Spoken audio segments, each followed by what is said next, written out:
संकष्टी चतुर्थी तर दर महिन्याला येते, पण अंगारकी चतुर्थीचा योग वर्षातून फार कमी वेळा येतो.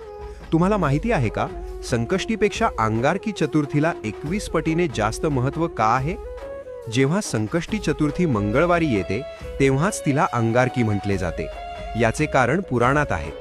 अंगारक म्हणजेच मंगळ ग्रह. अंगारकाने गणपतीची हजारो वर्षे कडक तपश्चर्या केली होती.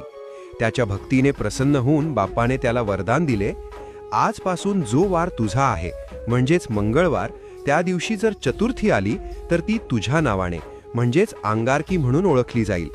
या दिवसाचे महत्त्व खूप मोठे आहे. शास्त्र सांगते की वर्षभर येणाऱ्या सर्ण संकष्टी केल्यावर जे पुण्य मिळते ते पुण्य फक्त एक अंगारकी केल्याने मिळते. ज्यांच्या पत्रिकेत मंगळ दोष आहे किंवा ज्यांना कर्जातून मुक्ती हवी आहे त्यांच्यासाठी हा दिवस सुवर्ण संधी असतो. तुमच्या आयुष्यातील सर्व विघ्न दूर होवोत आणि बाप्पाची कृपादृष्टी सदैव तुमच्यावर राहो हीच प्रार्थना.